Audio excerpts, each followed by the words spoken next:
Mes chers amis, l'accueil des familles, c'est le cœur même de l'Évangile, c'est accueillir tout le monde. 100% des personnes vivent dans une famille. Alors on sait qu'il y a des familles qui vivent plus ou moins bien et certaines sont blessées. Eh bien, dans l'exhortation apostolique Amoris Laetitia, la joie de l'amour, le pape François invite à ce que nous accueillions toutes les familles, qu'elles soient toutes intégrées.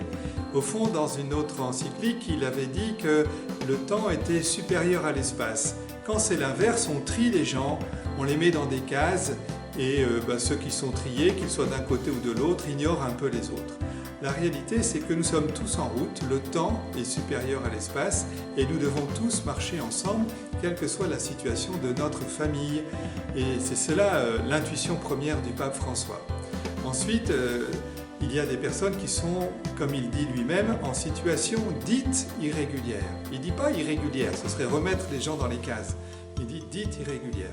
Et il invite à ce qu'elles soient intégrées, accompagnées, qu'on leur donne les secours de l'Église, car nul n'est jamais trop loin de Dieu. Et l'Église doit le manifester de toutes les façons possibles.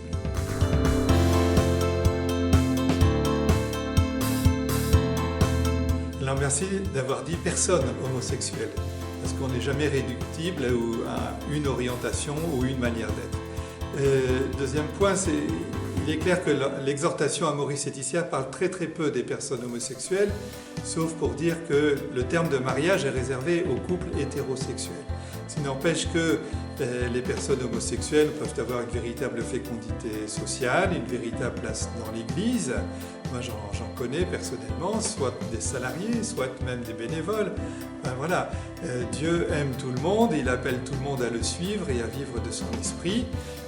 Donc il n'y a pas de raison qu'il y ait des exclus de l'Évangile. Donc bienvenue à tout le monde. Moi-même à la conférence des évêques de France, je reçois, je crois, 6 groupes différents de personnes qui sont concernées soit à travers leurs enfants, soit à travers leur propre vie, par la réalité homosexuelle et nous échangeons ensemble, souvent.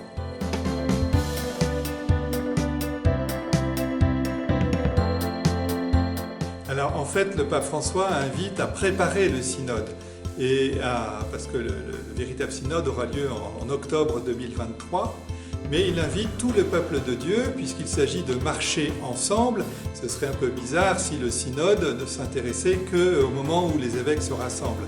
Donc tout le peuple de Dieu sur toute la terre se rassemble et marche ensemble pour réfléchir et pour quelque part nourrir la réflexion des évêques qui aura lieu en 2023.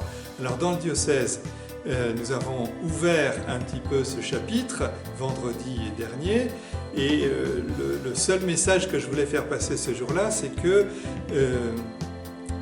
la réalité de l'Église, c'est d'être en marche et d'être en marche ensemble, et que la dimension synodale, ce n'est pas réservé au moment exceptionnel qu'on a pu vivre. Dans le diocèse, il y a eu un synode en 1993, si je me souviens bien, et il y a eu des moments synodaux importants, mais la démarche synodale, ce n'est pas pour des moments exceptionnels, c'est pour le quotidien. Il faut que nous apprenions les uns à vivre avec vos prêtres et les prêtres à vivre avec vous, pour qu'ensemble, nous marchions soutenus de l'Esprit Saint vers le royaume de Dieu.